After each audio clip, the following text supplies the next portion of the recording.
지금 영국 명문고 학부모들이 한국 수학여행 때문에 발칵 뒤집혔습니다. 아이들이 돌아온 뒤 영국 방송팀이 미리 써둔 다큐 첫 문장은 통째로 지워졌습니다. 이유는 궁궐도 K-팝도 화려한 관광지도 아니었습니다. 한국 학교 급식실에서 받은 식판 하나 때문이었죠. 처음 어른들은 비웃었습니다. 밤까지 공부시키는 나라에서 배울 게 뭐가 있느냐고. 방송팀도 이미 결론을 정해두었습니다. 경쟁에 지친 한국 교육의 이면을 찍고 돌아오면 된다고요. 그런데 서울의 한 급식실 앞에서 학생들의 발걸음이 멈췄습니다. 같은 줄, 같은 식판, 누구도 가난을 들키지 않는 전원 무료 급식, 그리고 그 식판을 촬영팀까지 직접 들게 된 순간 준비해 간 질문들이 하나씩 무너졌습니다. 밥 한 끼가 어떻게 영국 명문고 아이들과 방송팀의 결론을 바꿨을까요? 지금 공개됩니다. 한국 최고라고 댓글을 남겨주세요. 여러분의 구독과 좋아요는 아주 큰 힘이 됩니다. 왜 하필 한국입니까? 그 질문이 처음 나온 곳은 영국 명문고 강당이었습니다. 오래된 나무 의자에 학부모들이 앉아 있었고 무대 앞에는 한국 수학여행 일정표가 놓여 있었어요. 저는 그 명문고 학생단을 따라가며 교육 다큐를 찍는 현장 연출자였습니다. 학생들은 들떠 있었지만 어른들의 얼굴은 전혀 달랐습니다. 누군가 손을 들고 말했습니다. 한국은 밤까지 아이들을 공부시키는 나라 아닌가요? 그런 곳을 왜 아이들에게 보여줘야 합니까? 다른 학부모는 낯선 음식부터 걱정했습니다. 우리 아이들이 매운 음식을 먹을 수 있겠느냐고요. 인솔교사는 조용히 일정표를 다시 넘겼고 저는 카메라 뒤에서 속으로 같은 생각을 했습니다. 솔직히 저도 굳이 한국이어야 할 이유를 찾지 못했습니다. 그때 제 머릿속에는 이미 한 줄의 문장이 있었습니다. 빠르게 성장한 나라의 그늘, 경쟁 속에 지친 학생들, 외국 아이들이 마주한 낯선 학교. 이런 말들이 화면 위에 잘 어울릴 거라고 생각했죠. 영국에 남아있던 선임 편집자도 비슷했습니다. 그는 한국 학교를 보러 간다면 시험과 압박을 놓치지 말라고 했습니다. 저는 그 말이 지나치다고 느끼지 않았어요. 며칠 뒤 우리 학생단은 한국에 도착했습니다. 공항에서 버스로 이동하는 동안 아이들은 창밖을 보며 작은 탄성을 냈습니다. 간판이 이어지고 도로 위 차들이 반듯하게 흘러가고 멀리 높은 건물들이 지나갔습니다. 하지만 저는 그 풍경보다 아이들의 피곤한 얼굴을 찾고 있었습니다. 어떤 순간에 이 여행이 무리였다고 말할 수 있을지, 어떤 장면이 학부모들의 걱정을 증명해 줄지 기다렸습니다. 한국 학교 정문에 도착했을 때도 제 태도는 크게 다르지 않았습니다. 정문 앞에는 한국 교사들과 학생 안내자들이 서 있었고 우리 학생단은 이름표를 만지며 버스에서 내렸습니다. 환영은 생각보다 조용했습니다. 박수도 길지 않았고 누가 나라 자랑을 늘어놓지도 않았어요. 오히려 그 평범함이 저를 더 의심하게 만들었습니다. 너무 정돈된 첫 장면은 대개 카메라 앞에서 더 좋아 보이기 마련이니까요. 학부모 대표가 곧장 물었습니다. 수업은 볼 수 있습니까? 학생들이 늦게까지 남아 공부하는 모습도 볼 수 있습니까? 저는 그 질문이 반가웠습니다. 우리가 찍어야 할 중심이 바로 거기라고 믿었으니까요. 그런데 한국 인솔자는 얼굴을 굳히지 않았습니다. 길게 해명하지도 않았고 한국 교육이 얼마나 훌륭한지 말하지도 않았습니다. 그는 그냥 학교 안쪽을 가리키며 말했습니다. 먼저 점심시간을 보시면 됩니다. 저는 잠시 웃음이 나올 뻔했습니다. 점심시간이라니요. 학부모들이 묻는 건 교육의 압박이었고 인솔교사가 걱정한 건 아이들이 낯선 환경을 버틸 수 있느냐는 문제였습니다. 밥 한 끼가 무슨 대답이 될까 싶었습니다. 옆에 있던 촬영감독도 제 표정을 보고 어깨를 살짝 올렸습니다. 우리 둘 다 같은 생각이었을 겁니다. 그래도 카메라는 따라가야 했습니다. 복도에 들어서자 한국 학생 몇 명이 영국 학생들에게 말을 걸었습니다. 어색한 웃음이 오갔고 발음이 조금씩 꼬였지만 분위기는 나쁘지 않았어요. 그런데 저는 그 장면에도 쉽게 마음을 열지 않았습니다. 친절한 안내자는 어디에나 있을 수 있습니다. 짧은 환영 인사는 좋은 장면을 만들 수 있습니다. 하지만 제가 보려던 건 그런 게 아니었습니다. 한국 학교의 하루가 실제로 아이를 어떻게 밀어붙이는지 그걸 확인하고 싶었습니다. 그러는 사이 점심을 알리는 소리가 났습니다. 복도 끝에서 움직임이 생겼습니다. 한국 학생들은 누가 크게 외치지 않아도 자연스럽게 줄을 만들었고 영국 학생들도 그 사이에 섞였습니다. 이상하게도 소란스럽지 않았습니다. 뛰어가거나 밀치는 아이도 거의 없었고 식사를 하러 가는 발걸음치고는 묘하게 기대가 섞여 있었습니다. 한 영국 학생이 옆에 한국 학생에게 작게 물었습니다.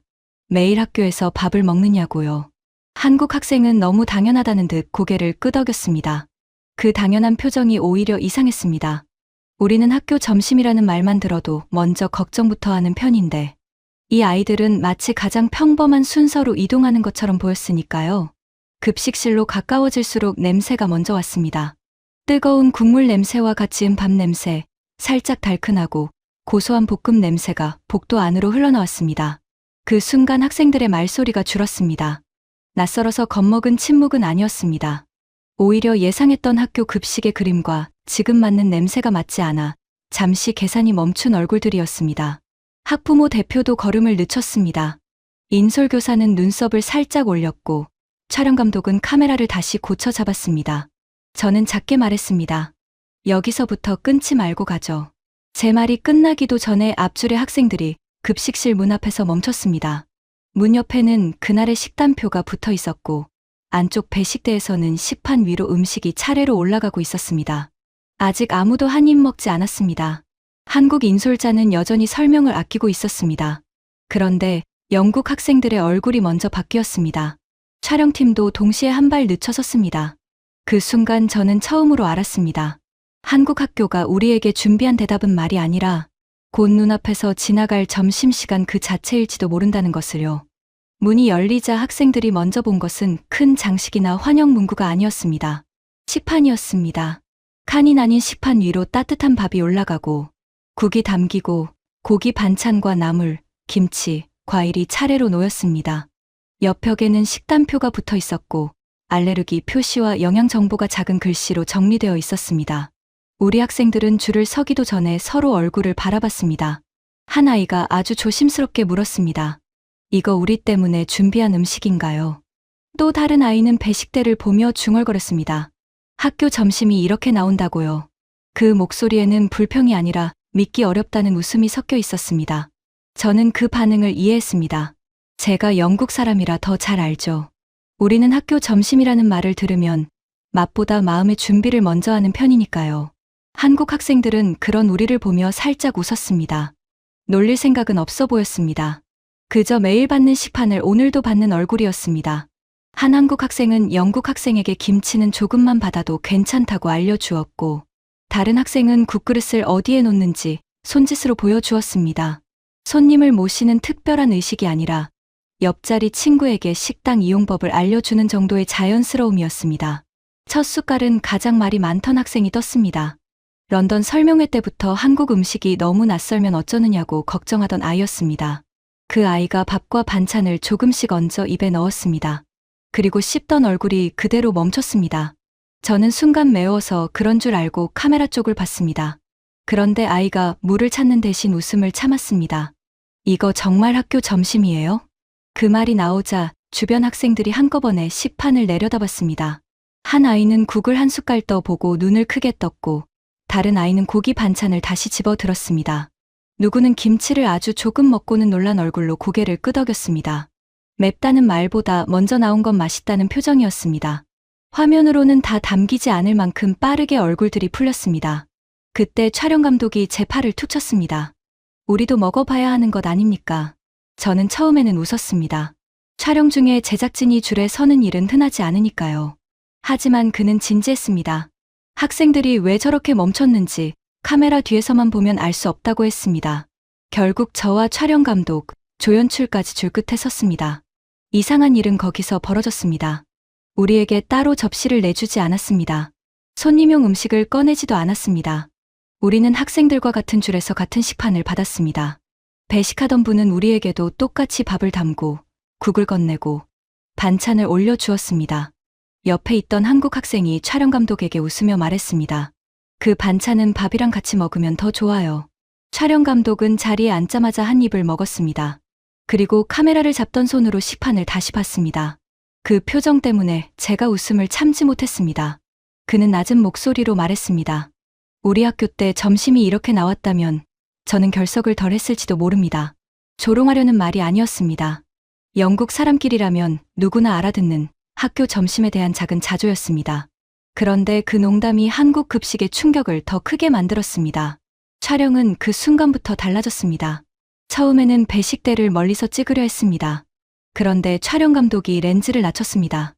식판 위 김이 올라오는 장면, 반찬을 나눠 받는 손, 영국 학생이 한국 학생을 따라 비벼 먹어보는 순간, 그리고 먹고 나서 저도 모르게 고개를 끄덕이는 얼굴을 가까이 잡았습니다. 제 수첩의 첫 줄도 바뀌었습니다. 낯선 음식 적응 문제가 아니라 예상보다 맛있는 학교 점심 앞에서 의심이 멈춘 순간이라고 적었습니다. 그제야 한국 영양사가 다가왔습니다. 그는 우리가 너무 많이 놀란 것이 재미있다는 듯 조용히 식단표를 보여주었습니다. 오늘만 준비한 특별식이 아니라 달마다 식단이 바뀌고 알레르기 표시가 붙고 필요한 학생은 대체 반찬을 안내받는다고 했습니다. 밥과 국, 단백질 반찬, 채소 반찬, 과일이나 유제품이 균형을 이루도록 맞춘다고도 했습니다. 설명은 길지 않았지만 식판 위의 음식이 이미 그 설명을 뒷받침하고 있었습니다. 학부모 대표가 가장 민감한 질문을 꺼냈습니다. 그런데 누가 무료인지 따로 표시되나요? 돈을 내는 아이와 지원을 받는 아이가 다른 줄에 서나요? 한국 교사는 고개를 저었습니다. 이 학교에서는 전원이 같은 방식으로 먹는다고 했습니다. 아이들 앞에서 누가 어떤 형편인지 드러나지 않는다고요. 저는 그 말을 들으며 급식실을 다시 둘러봤습니다. 같은 줄, 같은 식판, 같은 식탁이었습니다. 누구도 설명표처럼 구분되어 있지 않았습니다. 그날 그 급식실에서 본 장면만큼은 피할 수 없었습니다. 맛이 먼저 우리를 멈췄고 그 다음에 방식이 우리를 더 오래 붙잡았습니다. 맛있는 한 끼가 놀라웠고 그 한 끼가 모든 학생에게 같은 얼굴로 도착한다는 사실은 더 놀라웠습니다. 식사가 끝날 무렵 저는 학부모들에게 보낼 중간 보고서 문장을 열었습니다. 처음 적어둔 문장은 이랬습니다. 한국 학교 급식은 낯선 음식 적응 문제가 예상됩니다. 저는 그 문장을 지웠습니다. 그리고 새로 적었습니다. 한국 학교의 첫 점심은 우리 아이들을 당황하게 했습니다. 낯설어서가 아니라 너무 맛있고 너무 자연스럽게 모두의 식판에 놓였기 때문입니다. 점심을 먹고 나서도 저는 마음을 완전히 바꾸지 못했습니다. 급식실에서 본 장면은 분명 강했습니다.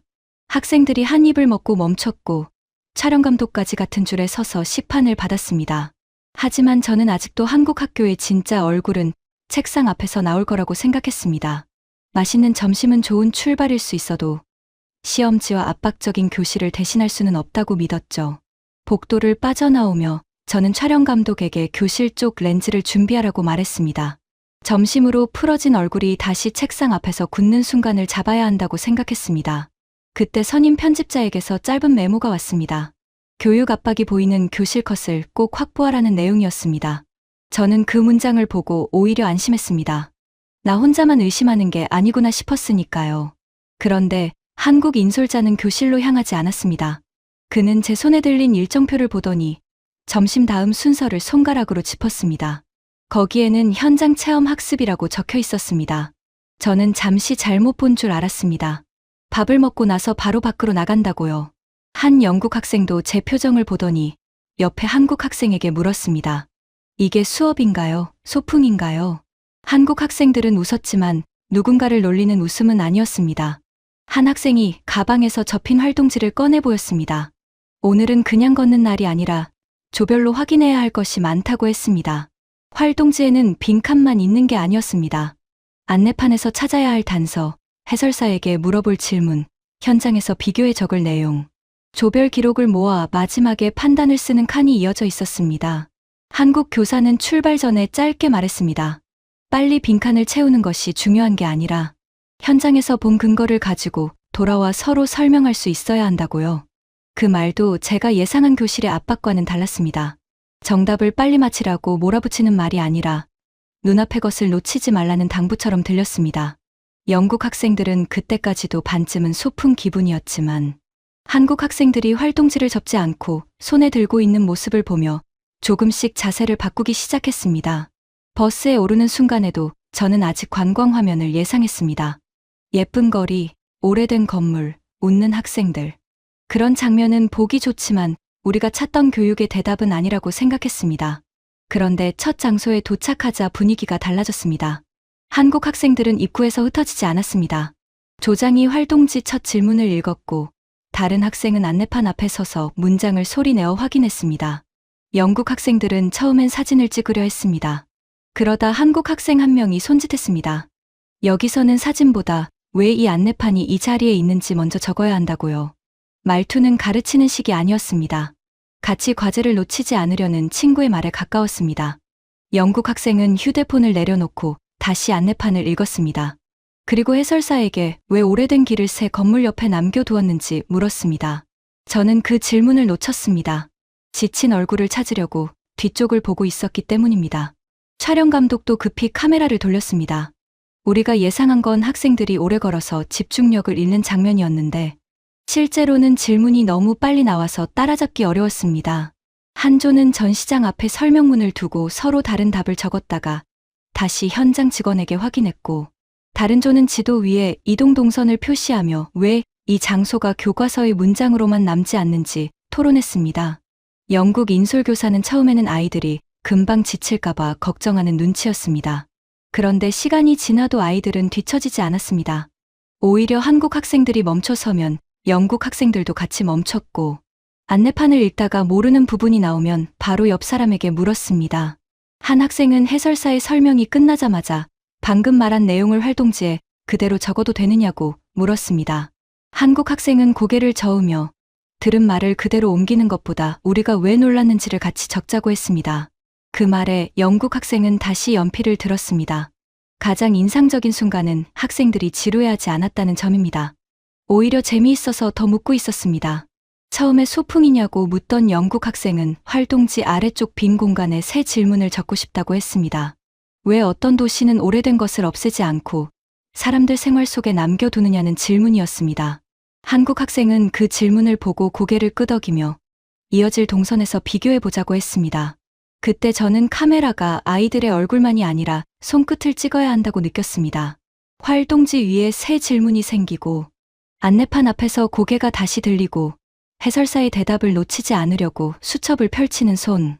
그 장면들이 제가 준비한 압박적인 교실보다 훨씬 생생했습니다. 교실 밖이라고 해서 수업이 흐려진 것이 아니었습니다. 오히려 아이들은 현장에서 답을 붙잡기 위해 더 바빠졌습니다. 돌아오는 길에 저는 촬영표를 다시 꺼냈습니다. 앞쪽에는 시험지와 압박적인 교실이라고 적혀 있었습니다. 저는 그 줄을 한참 보다가 뒤쪽으로 밀었습니다. 그리고 그 위에 현장 체험 학습, 활동지, 안내판, 해설사 질문, 조별 기록이라고 새로 적었습니다. 자존심이 상하지 않았다면 거짓말입니다.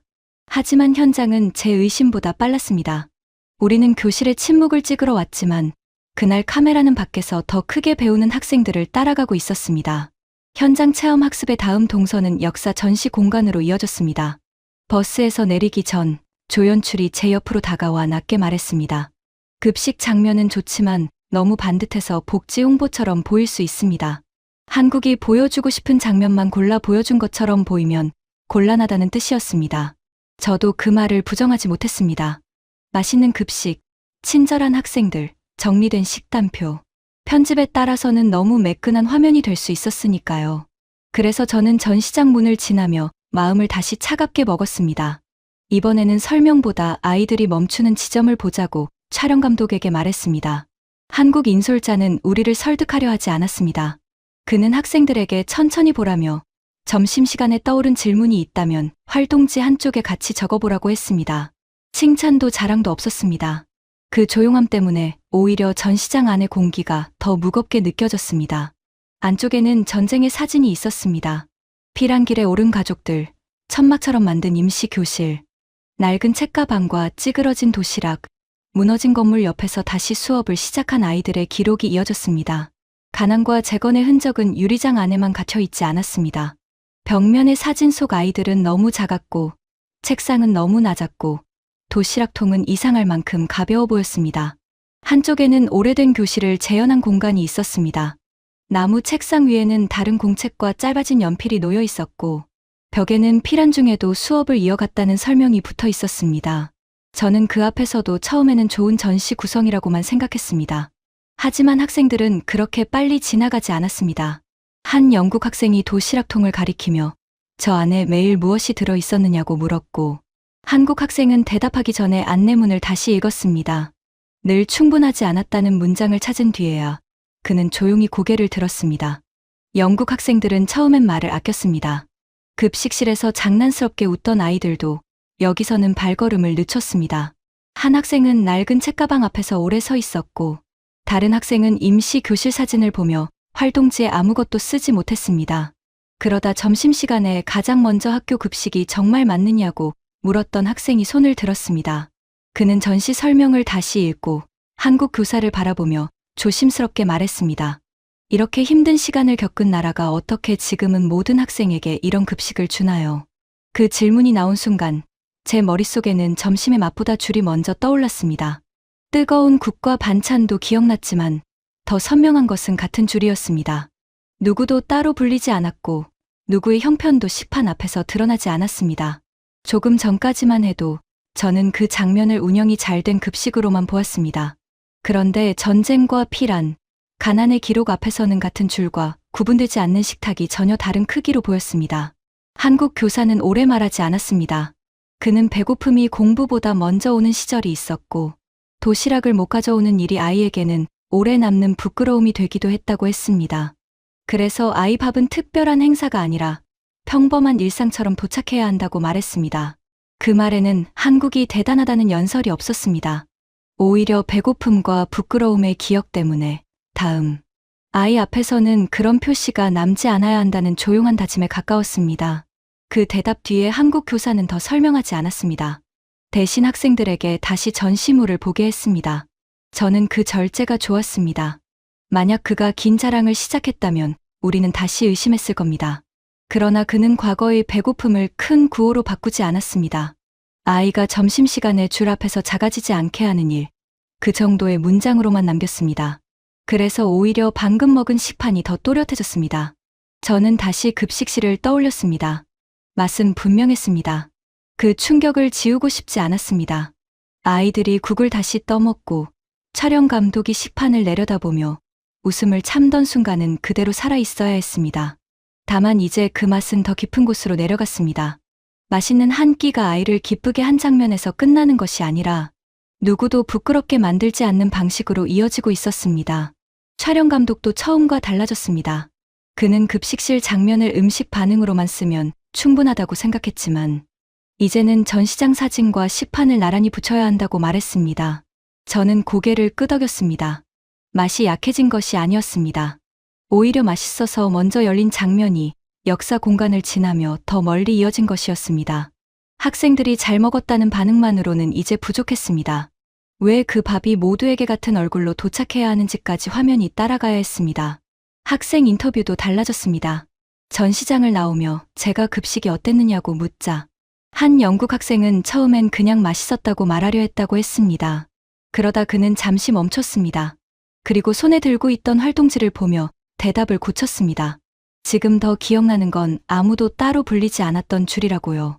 맛있어서 놀랐는데 나중에는 그 줄이 더 오래 남았다고 했습니다. 조연출도 그 대답을 듣고 아무 말 없이 수첩을 넘겼습니다.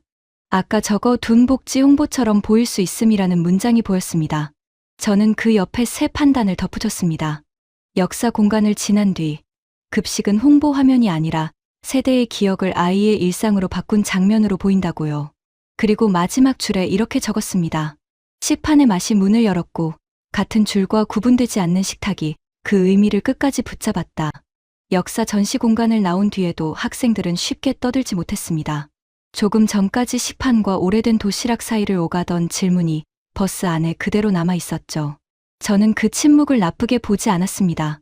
그런데 버스가 다음 야외 동선으로 움직이기 시작하자 앞유리에 굵은 빗방울이 먼저 부딪혔습니다. 처음에는 지나가는 비라고 생각했습니다. 하지만 길 위의 색이 순식간에 짙어지고 학생들이 창문 쪽으로 고개를 돌리는 동안 빗줄기는 더 굵어졌습니다. 영국 인솔교사는 일정표를 접으며 저를 바라봤습니다. 이제 버스 안에서 기다리거나 다음 일정을 포기하거나 아이들에게 조용히 대기하라고 말해야 할 순간처럼 보였습니다. 촬영팀도 비닐 덮개를 찾고 있었고 저는 속으로 생각했습니다. 드디어 하루가 흔들리는 장면이 왔구나. 선임 편집자에게서도 곧 연락이 왔습니다. 예상 밖 상황에서 한국 일정이 얼마나 빡빡하게 무너지는지 놓치지 말라는 내용이었습니다. 저는 촬영 감독에게 학생들의 얼굴과 젖은 창문을 같이 잡아달라고 했습니다. 버스 대기, 일정 실패, 인솔자들의 지침, 실망한 학생들. 우리가 처음부터 찾던 균열이 이런 식으로 나올 수도 있다고 생각했습니다. 그런데 한국 인솔자는 허둥대지 않았습니다. 그는 자리에서 일어나 큰 소리로 변명을 하지도 않았습니다. 휴대폰을 꺼내 근처 공공도서관과 복합문화공간을 확인하더니 화면을 확대해 예약 가능 시간과 대기 상태, 남은 좌석을 차례로 보았습니다. 옆에 한국 교사는 학생들의 활동지를 걷지 않고 비가 그칠 때까지 이어서 할 수 있는 자료 과제를 표시했습니다. 잠시 뒤 인솔자는 기사님에게 새 목적지를 말했고 학생들에게는 짧게 알렸습니다. 야외 일정은 뒤로 미루고 먼저 근처 공공공간에서 이어가겠습니다. 저는 그 말을 듣고도 아직 의심했습니다. 비를 피할 건물을 찾는 일과 하루를 회복하는 일은 다르니까요. 하지만 건물 입구에 도착하자마자 카메라는 다시 방향을 잃었습니다. 문 앞에는 큰 디지털 안내판이 있었고 오늘의 전시와 프로그램 시간, 빈 좌석, 대기 번호, 층별 동선이 한 화면에 정리되어 있었습니다. 바로 옆 무인 안내 기계에서는 한국 학생이 손가락으로 층을 눌러 자료실 위치와 조별 이용 가능한 공간을 확인했습니다. 영국 학생들은 우산을 접기도 전에 화면 앞으로 모였습니다. 한 학생은 한국 학생의 휴대폰을 들여다보며 모바일 예약 완료 표시와 대기 순서를 확인했습니다. 다른 학생은 안내판에 뜬 실시간 좌석과 혼잡도를 보고 조원들을 둘로 나누었습니다. 지금 바로 들어갈 수 있는 공간에는 자료 조사 조각하고 대기가 필요한 공간은 조금 뒤에 이동하자는 시기였습니다. 버스 안에서 기다리라는 지시를 예상하던 아이들이 어느새 자기 손으로 시간을 다시 나누고 있었습니다. 안쪽으로 들어가자 비 때문에 비어버릴 뻔한 시간이 더 이상 빈칸처럼 보이지 않았습니다. 학생들은 전자자료 검색대 앞에서 역사 전시와 연결되는 신문 자료를 찾았고 화면에 나온 위치 번호를 따라 서가로 움직였습니다. 필요한 책은 무인 대출 기기에서 직접 확인했고 이미 반납된 자료는 무인 반납함 옆 화면에서 다시 검색했습니다. 충전 좌석에 앉은 학생은 젖은 가방에서 충전선을 꺼내 휴대폰을 꽂았고 옆자리 학생은 무료 와이파이에 접속해 활동지 사진을 조원에게 보냈습니다. 저는 그때까지도 시설을 찍는다고 생각하고 싶지 않았습니다. 반짝이는 기계를 길게 나열하는 화면은 재미가 없으니까요. 그런데 카메라 안에서 중요한 것은 기계가 아니라 학생들의 동작이었습니다. 손에 든 화면을 확인하고 번호를 보고 자리를 찾아 앉고 자료를 검색하고 다시 조원에게 알려주는 손짓. 비가 만든 공백이 그 동작들 사이에서 조금씩 메워지고 있었습니다. 화장실을 다녀온 영국 학생 한 명은 돌아오자마자 작게 감탄했습니다. 공공시설인데 이렇게 깨끗하냐고요. 곧이어 창가 안내판에는 비가 약해지는 시간과 주변 교통 정보가 함께 떴습니다. 버스 도착 정보까지 표시되자 영국 인솔교사는 믿기 어렵다는 듯 화면을 한참 보았습니다. 우리는 보통 이런 날이면 한 장소에서 오래 기다리거나 일정을 잘라내는데 여기서는 다음 이동까지 이미 계산되고 있었습니다.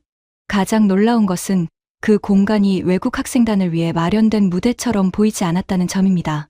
옆자리에는 지역 학생들이 조용히 과제를 하고 있었고 아이를 데려온 가족은 같은 무인 안내 기계에서 어린이 프로그램을 확인했습니다. 어르신 한 분은 전자자료 검색대 옆에서 직원에게 작은 도움을 받고 있었습니다. 우리만 특별히 안내받는 것이 아니라 모두가 같은 안내판과 같은 번호와 같은 좌석 정보를 쓰고 있었습니다. 그때 처음에 창밖만 보던 영국 학생이 제 옆에서 말했습니다. 한국은 미래에서 사나요? 저는 그 말을 과장된 농담으로 넘기지 못했습니다. 그 아이가 본 것은 번쩍이는 미래가 아니었습니다. 비가 오자 멈춰야 할 하루가 휴대폰의 예약 화면, 입구의 안내판, 무인 안내 기계, 자료 검색대, 충전 좌석, 교통정보 사이에서 다시 움직이는 장면이었습니다. 저는 촬영표를 꺼냈습니다. 선임 편집자의 지시를 받아 적어둔 줄에는 일정 실패, 학생 대기, 비로 인한 혼란이라는 말이 있었습니다. 저는 그 줄을 한참 보다가 지웠습니다. 그리고 새로 적었습니다. 공공 인프라가 학생의 하루를 이어붙인 장면. 쓰고 나서도 저는 잠시 손을 멈췄습니다. 한국을 칭찬하려고 만든 문장이 아니라 카메라가 이미 그렇게 찍고 있었기 때문입니다. 비가 잦아들 무렵 학생들은 다시 버스에 올랐습니다. 활동지는 젖지 않았고 질문은 끊기지 않았고 다음 이동 시간도 이미 안내판에서 확인된 뒤였습니다. 저는 창밖에 젖은 도로를 보며 인정할 수밖에 없었습니다. 우리가 찍으려던 것은 비 때문에 무너진 일정이었지만 화면에 남은 것은 비가 와도 아이들의 하루가 버려지지 않도록 조용히 움직인 공공의 손길이었습니다. 그날 저녁 숙소로 돌아가는 길에 버스가 다시 학교 주변을 지났습니다. 낮에는 급식실과 활동지와 비를 피한 공공공간 때문에 제 촬영표가 여러 번 바뀌었지만 밤에 교문 앞에서는 마음이 다시 단단해졌습니다. 불 켜진 창문과 늦게 나오는 학생들. 솔직히 말하면 저는 바로 그 장면이 한국 교육 압박의 증거가 될 수 있다고 생각했습니다. 촬영 감독에게도 같은 말을 했습니다. 밝은 교실 창문과 어두운 도로를 한 화면에 잡아달라고요. 학생들이 피곤한 얼굴로 나오고 우리는 그것을 런던의 학부모들에게 보여줄 수 있을 거라고 예상했습니다. 낮에 좋은 장면들이 아무리 강해도 밤늦게까지 아이가 학교에 남아있다면 질문은 다시 차가워질 수밖에 없었습니다. 그때 영국 인솔 교사가 제 옆자리에서 물었습니다. 이 시간에 끝나면 아이들은 어떻게 돌아가나요? 거의 동시에 학부모 대표에게서도 연락이 왔습니다. 밤에 학교 주변을 나서는 아이들을 누가 확인하느냐는 질문이었습니다. 저는 그 질문이 정당하다고 느꼈습니다. 그래서 카메라를 내리지 않았습니다. 다만 늦게 공부하는 장면을 자랑처럼 찍을 생각도 없었습니다. 우리가 확인해야 할 것은 그 시간이 끝난 뒤 길 위에서 무슨 일이 일어나는가였습니다. 교문 앞에는 흰 불빛이 고르게 퍼져 있었습니다. 학생들이 한꺼번에 쏟아져 나오지는 않았습니다. 몇 명씩 방향이 비슷한 친구들끼리 모여 나왔고 학교 관계자로 보이는 어른이 입구 옆에서 학생들의 얼굴과 연락 여부를 확인하고 있었습니다. 한 학생은 휴대폰 화면을 들어 보이며 고개를 끄덕였고 다른 학생은 친구와 함께 정류장 쪽으로 걸어갔습니다. 저는 처음에 지친 얼굴만 찾고 있었습니다. 그런데 화면 안에는 얼굴보다 먼저 물건들이 들어왔습니다. 정류장 전광판에는 버스 도착 정보가 떠 있었고 지하철 방향을 알려주는 표지판에는 마지막 이동 동선이 선명했습니다. 길 건너편 편의점과 가게 불빛은 꺼지지 않았고 횡단보도 앞에서는 친구 둘이 서로의 가방끈을 잡아주며 신호를 기다렸습니다. 인솔 교사의 휴대폰에는 우리 학생단의 숙소 도착 확인 알림이 올라왔고 한국 교사의 화면에도 보호자와 주고받은 짧은 확인 문장이 보였습니다. 영국 학생 한 명이 그 장면을 보다가 조용히 물었습니다. 늦게 끝나면 혼자 흩어지는 건가요? 그 질문을 듣는 순간 저는 카메라가 찾던 답이 조금 빗나가고 있다는 것을 느꼈습니다. 우리가 잡으려 한 것은 압박의 표정이었지만 화면은 교문에서 정류장까지 이어지는 동선과 확인을 따라가고 있었습니다. 한국 교사는 늦은 공부가 힘들지 않다고 말하지 않았습니다. 오히려 피곤한 날이 있고 학생마다 집으로 돌아가는 방식도 다르다고 했습니다. 그러고는 교문 옆에서 마지막까지 남아있던 학생들을 가리켰습니다. 방향이 같은 친구끼리 같이 나가고 버스나 지하철 시간을 확인하고 보호자에게 도착 연락을 보내며 멀리 가야 하는 학생은 따로 살핀다고 했습니다. 설명은 짧았지만 화면 속 행동과 맞물려 있었습니다. 그 말이 길 위의 장면과 따로 놀지 않는다는 점이 중요했습니다. 모든 곳이 같다고 말하려는 것은 아니지만 그날 우리가 본 학교 주변에서는 길이 완전히 끊겨 있지 않았습니다. 그 뒤로 카메라는 결론을 서두르지 않고 동선을 따라갔습니다. 늦게 끝난 아이들이 어둠 속으로 그냥 풀려나가는 것이 아니라 교문 불빛과 정류장 정보와 친구의 발걸음과 확인 연락 사이를 지나 집으로 향하고 있다는 사실이었습니다. 카메라는 다시 교문 쪽으로 돌아갔습니다. 학교 관계자는 마지막 학생 무리를 확인한 뒤 안쪽으로 들어갔고 정류장에 선 학생들은 버스가 가까워지는 표시를 보며 가방을 고쳐맸습니다. 정류장 쪽 바닥에는 젖은 발자국이 이어졌습니다. 편의점 문이 열리자 안쪽 불빛이 잠깐 도로 위로 번졌고 한 학생은 휴대폰에 도착 예정 시간을 적어 보내고는 친구에게 화면을 보여주었습니다. 그 장면들은 큰 구호가 아니었지만 이상하게 오래 남았습니다. 저는 버스 안으로 돌아와 학부모에게 보낼 질문지를 열었습니다. 원래 적어둔 문장은 또렷했습니다. 한국 학생들은 밤까지 붙잡혀 있습니까? 그 질문은 사라져도 되는 질문이 아니었습니다. 늦은 시간 자체가 아이들에게 무게가 되는 건 분명했으니까요. 하지만 그날 밤 우리가 본 것을 담기에는 너무 좁았습니다. 저는 그 옆에 새 질문을 적었습니다. 그 시간이 끝난 뒤 아이들은 어떻게 집으로 돌아갑니까? 문장을 바꾸고 나서 마음이 가벼워진 것은 아니었습니다. 오히려 더 조심스러워졌습니다. 제가 처음 들고 온 카메라는 밤을 압박의 증거로만 찍으려 했지만 교문 앞에는 피곤함과 함께 길을 끊기지 않게 붙잡는 장면들이 같이 있었기 때문입니다. 숙소에 도착한 뒤에도 저는 편집용 화면을 다시 돌려보았습니다. 불 켜진 교문, 학생 얼굴을 확인하던 어른, 함께 걷던 친구들, 버스 도착 정보, 지하철 안내, 가게 불빛, 도착 확인 알림. 밤늦게 공부하는 생활을 아름답게 만들고 싶지는 않았습니다. 다만 압박만 찍으려던 밤이 아이가 하루의 끝에서 어떤 길과 확인 속에 집으로 돌아가는지 묻는 장면으로 바뀌었다는 사실은 지울 수 없었습니다.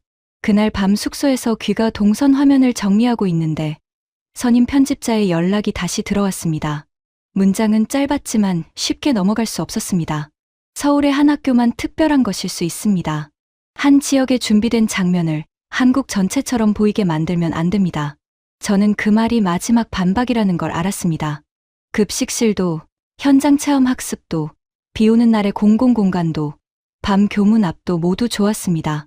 하지만 그 모든 것이 서울의 한 학교 주변에서만 일어난 일이라면 우리 방송의 질문은 아직 무너지지 않은 셈이었습니다. 다음 일정에서 수학여행단은 서울을 벗어났습니다. 저는 버스 앞자리에서 촬영표를 다시 접었습니다. 이번에는 지역 이름을 예쁘게 소개하거나 유명한 음식을 따라가거나 관광지의 넓은 풍경을 잡지 않기로 했습니다. 우리가 확인해야 할 것은 딱 하나였습니다. 학생의 하루를 받쳐주는 방식이 장소가 바뀌어도 다시 나타나는가. 그래서 카메라는 간판보다 학생들의 발걸음, 풍경보다 안내판, 기념사진보다 인솔자의 손과 눈을 따라가게 했습니다. 처음 도착한 곳은 지역의 오래된 역사 공간이었습니다. 해설사는 큰 목소리로 자랑하지 않았습니다. 대신 오래된 교실 사진, 피란길의 작은 가방, 지역 사람들이 다시 학교를 세우던 기록 앞에서 학생들을 멈춰 세웠습니다. 한국 학생들은 이미 받은 활동지를 펼쳤고 영국 학생들은 그 옆에서 질문을 받아 적었습니다. 한 학생이 제게 속삭였습니다. 여기서도 그냥 보는 게 아니네요. 그 말이 이상하게 크게 들렸습니다. 서울에서 보았던 현장 체험 학습의 방식이 다른 장소에서도 같은 손동작으로 반복되고 있었기 때문입니다. 역사 공간을 나온 뒤에는 시장 골목을 지나야 했습니다. 저는 잠시 걱정했습니다. 화면이 먹거리 소개처럼 흐르면 선임 편집자의 반박이 더 강해질 수 있었습니다. 그런데 한국 인솔자는 학생들에게 가게 이름을 외우라고 하지 않았습니다. 그는 좁은 길에서는 두 줄을 만들지 말고 물건을 옮기는 상인의 길을 막지 말고 모퉁이마다 조별 인원을 확인하라고 말했습니다. 한국 학생 한 명은 영국 학생의 팔을 살짝 잡아 안쪽으로 세웠고 다른 학생은 길 끝에 공공 안내판을 가리키며 다음 모임 장소를 확인했습니다. 그 안내판에는 지역 역사길과 버스 정류장, 화장실, 공공 쉼터가 한눈에 정리되어 있었습니다. 화려한 관광 문구보다 학생들에게 필요한 정보가 먼저 보였습니다. 인솔교사는 종이 명단을 펼쳐 이름을 부르지 않고 조별 대표가 손을 들어 인원을 확인하게 했습니다. 빠진 학생이 없다는 신호가 오가자 버스 기사와 한국 교사는 다음 이동 시간을 맞췄습니다. 저는 카메라를 시장 음식이 아니라 그 짧은 확인의 흐름에 붙였습니다. 아이들이 한 지역을 지나가는 동안 누가 어디에 있는지 놓치지 않으려는 손길이 화면에 남았습니다. 영국 학생들의 말도 달라졌습니다. 한 학생은 급식실을 떠올렸습니다. 그곳에서는 아무도 줄 앞에서 구분되지 않았다고요. 다른 학생은 비 오는 날의 예약 화면과 안내판을 떠올렸습니다. 일정이 망가진 줄 알았는데 도시가 아이들을 다른 공간으로 옮겨줬다고 했습니다. 또 다른 학생은 밤 교문 앞을 말했습니다. 늦은 시간이 좋다는 뜻이 아니라 그 뒤에 정류장과 확인 연락이 붙어 있었다고요. 장소는 달라졌는데 아이들의 기억은 자꾸 같은 방향으로 모였습니다. 저는 그 대답들을 들으며 선임 편집자의 문장을 다시 떠올렸습니다. 한 학교만 특별한 것일 수 있습니다. 맞는 말일 수도 있었습니다. 그래서 우리는 더 넓은 결론을 서두르지 않았습니다. 대신 카메라는 그날 그 지역에서 반복된 작은 장면들을 계속 모았습니다. 활동지를 접지 않는 학생, 시장 골목에서 서로 안쪽으로 비켜 서는 손, 공공 안내판 앞에서 다음 동선을 확인하는 눈, 인솔자가 조별 신호를 받은 뒤에야 움직이는 버스. 이것들은 거창한 구호가 아니었지만 한 학교의 울타리 안에만 갇혀 있지도 않았습니다. 돌아오는 버스 안에서 저는 인터뷰 질문지를 꺼냈습니다. 원래 맨 위에는 한국 학생들은 경쟁 때문에 지치지 않나요? 라는 질문이 있었습니다. 출발 전부터 우리가 들고 온 문장이었고 선임 편집자가 가장 좋아하던 질문이었습니다. 그런데 그 문장을 먼저 묻기에는 오늘의 화면이 너무 많이 쌓여 있었습니다. 저는 그 문장을 아래로 밀었습니다. 그리고 첫 줄에 새로 적었습니다. 한국에서 아이의 하루를 지탱하는 장면은 무엇이었나요? 질문 하나를 바꾸자 인터뷰의 공기가 달라졌습니다. 영국 학생들은 더 이상 한국을 한 단어로 판단하려 하지 않았습니다. 밥을 먹는 줄, 현장에서 질문하는 방식, 비가 왔을 때 다시 열린 공공공간, 밤에 집으로 돌아가는 확인, 그리고 서울 밖 지역에서 다시 본 인솔 동선까지 하나씩 꺼냈습니다. 한 학생은 말하다가 잠시 멈추더니 이 나라는 아이가 하루 중 어디에 있든 그냥 혼자 버려지는 느낌이 덜했다고 했습니다. 저는 그 말을 듣고 카메라를 조금 더 가까이 당겼습니다. 숙소에 도착한 뒤 학부모에게 보낼 보고서 표지도 다시 열었습니다. 거기에는 한국 교육 압박 현장 방문이라는 제목이 남아 있었습니다. 저는 펜을 들고 그 문장을 천천히 그었습니다. 종이 위에 검은 선이 2번 지나갔고 잉크가 마르기도 전에 새 제목을 적었습니다. 한국 학생의 하루를 지탱하는 장면들. 이상하게도 그 제목은 칭찬처럼 보이지 않았습니다. 오히려 우리가 처음부터 잘못 물었던 질문을 인정하는 문장처럼 보였습니다. 그날 지역 이동이 끝났을 때 선임 편집자의 마지막 반박은 완전히 사라진 것이 아니라 모양이 바뀌어 있었습니다. 저는 더 큰 구호를 적지 않았습니다. 대신 카메라에 남은 것은 분명했습니다. 서울의 한 급식실에서 시작된 질문은 다른 지역의 역사 공간과 시장 골목과 공공, 안내판과 인솔 확인 속에서도 같은 방향으로 되돌아왔습니다. 한국 학생의 하루는 학교 안에서만 버티는 것이 아니었습니다. 도시와 지역과 어른들의 짧은 확인들이 아이가 하루를 끝까지 지나가도록 조용히 바치고 있었습니다. 영국으로 돌아온 뒤 편집실 공기는 처음보다 더 차가웠습니다. 현장에서 쌓아온 화면이 많아질수록 선임 편집자는 오히려 더 조심스러워졌습니다. 그는 기존 제목을 포기하지 않았습니다. 한국 교육 경쟁의 이면. 시험지와 밤 교문 앞 장면을 앞에 두면 충분하다고 했습니다. 급식과 공공공간과 지역 이동은 흥미로운 보조 장면으로 쓰면 된다고 했죠. 저는 그 말을 들으며 의자 등받이에 손을 얹었습니다. 우리가 한국에 가기 전이라면 저도 비슷하게 말했을지 모릅니다. 편집 화면의 맨 앞에는 이미 첫 문장이 올라가 있었습니다. 한국 교육은 경쟁이 만든 압박의 현장이다. 선임 편집자는 그 문장을 읽고 고개를 끄덕였습니다. 저는 바로 반박하지 않았습니다. 대신 현장 원본을 처음부터 다시 틀어달라고 했습니다. 화면이 한국 학교 정문으로 돌아갔습니다. 영국 학생들이 낯선 표정으로 교문 앞에 서 있고 우리 카메라는 압박적인 학교의 증거를 찾으려 천천히 움직이고 있었습니다. 곧 점심 종이 울렸습니다.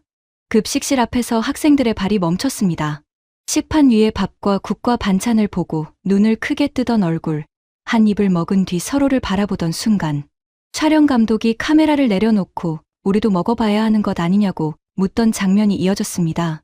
같은 줄에 서서 같은 식판을 들고 앉은 우리 방송팀의 어색한 웃음도 그대로 남아 있었습니다.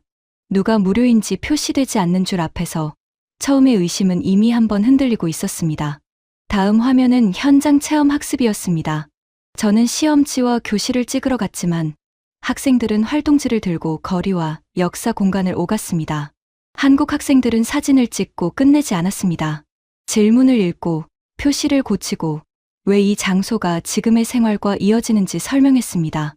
그 뒤 역사 공간에서 한 영국 학생이 급식 이야기를 다시 꺼냈습니다. 그렇게 어려운 시간을 겪은 나라가 왜 지금은 아이들의 밥을 이렇게 챙기는지 묻던 목소리가 편집실 스피커에서 흘러나오자 회의실 안의 손들이 조금씩 멈췄습니다. 비 오는 날의 화면이 이어졌습니다. 젖은 버스 창문, 실망한 학생들, 그리고 한국 인솔자가 휴대폰으로 예약 가능 시간과 대기 상태를 확인하던 손, 입구에 큰 안내판, 무인 안내 기계, 실시간 좌석 정보, 전자자료 검색대, 충전 좌석, 교통과 날씨 안내가 차례로 올라왔습니다. 선임 편집자는 처음에는 팔짱을 끼고 있었지만 학생들이 버스 안에서 기다리는 대신 자료를 찾고 다음 동선을 확인하는 장면에서 팔을 풀었습니다. 비가 일정을 망가뜨린 것이 아니라 다른 길을 열어주는 화면이었습니다. 밤 교문 앞 장면에서는 회의실이 더 조용해졌습니다. 우리는 압박의 증거를 찍으려 했습니다. 늦게 나오는 학생들, 불 켜진 창문, 어두운 도로. 그런데 원본에는 그 뒤가 함께 찍혀 있었습니다. 교문 옆에서 학생들을 확인하던 어른, 친구끼리 정류장으로 걸어가는 발걸음, 버스 도착 정보, 지하철 방향 안내, 가게 불빛, 도착 확인 메시지. 늦은 시간이 사라진 것은 아니었습니다. 다만 화면은 그 시간이 끝난 뒤 아이가 어떤 길을 지나 집으로 가는지도 묻고 있었습니다. 마지막으로 서울 밖 지역 이동 화면을 올렸습니다. 지역 역사 공간 앞에서 활동지를 펴던 학생들, 시장 골목에서 서로 안쪽으로 비켜 서던 손, 공공 안내판 앞에서 이어갈 장소를 확인하던 눈, 인솔자가 조별 신호를 받은 뒤에야 버스를 움직이던 장면이 이어졌습니다. 그리고 제가 버스 안에서 질문지의 첫 항목을 바꾸는 손이 나왔습니다. 한국 학생들은 경쟁 때문에 지치지 않나요? 라는 문장을 아래로 밀고 한국에서 아이의 하루를 지탱하는 장면은 무엇이었나요? 라고 적던 장면이었습니다. 그때 결정타가 된 것은 제 설명이 아니었습니다. 학생 인터뷰 원본이었습니다. 한 학생이 카메라 앞에서 이렇게 말했습니다. 저는 한국을 압박의 나라로만 보러 갔어요. 그런데 하루가 달랐어요. 먹는 곳도, 이동하는 길도, 질문하는 방식도, 비를 피해서 쉬는 공간도, 밤에 돌아가는 확인도 모두 따로 있는 줄 알았는데 지나고 보니 하나의 하루처럼 이어져 있었어요. 그 말을 듣는 동안 편집실에서는 아무도 키보드를 치지 않았습니다. 선임 편집자는 원래 첫 문장을 다시 보았습니다. 한국 교육은 경쟁이 만든 압박의 현장이다. 그는 한참 동안 그 문장 앞에 커서를 세워두었습니다. 그러다 천천히 문장을 지웠습니다. 화면에서 글자가 사라지는 소리가 이상하게 크게 들렸습니다. 이어서 제목 줄도 선택했습니다. 한국 교육 경쟁의 이면. 그 문장도 지워졌습니다. 회의실에는 박수 대신 키보드 소리만 남았습니다. 편집 화면의 순서가 바뀌었습니다. 압박을 증명하려던 장면들이 뒤로 물러나고 아이의 하루를 따라간 장면들이 앞으로 올라왔습니다. 새 첫 문장은 오래 걸려 올라왔습니다. 우리는 압박을 찍으러 갔지만 한나라가 아이의 하루를 끝까지 놓지 않는 방식을 먼저 보았다. 선임 편집자는 그 문장을 읽고도 바로 말하지 못했습니다. 저는 그 침묵이 현장에서 봤던 어떤 감탄보다 더 강하다고 느꼈습니다. 편집실에서 바뀐 것은 의견이 아니라 손의 움직임이었습니다. 원래 문장을 지우고 화면 순서를 바꾸고 학생 인터뷰를 앞에 두는 실제 행동이었습니다. 며칠 뒤 학부모 회의에서 학생 보고서가 회수되었습니다. 처음 가장 크게 왜 하필 한국이냐고 묻던 학부모 대표가 표지를 넘기다 멈췄습니다. 예전 제목은 지워져 있었고 새 제목 아래 첫 문장이 놓여 있었습니다. 그는 학생 얼굴을 보고 보고서를 다시 보고 입을 열었다가 닫았습니다. 저는 그 순간 카메라를 조금 늦게 내렸습니다. 출발 전 우리 질문은 왜 한국인가였습니다. 마지막에 남은 질문은 완전히 달라져 있었습니다. 왜 이 나라는 아이의 하루를 이렇게까지 챙기는가?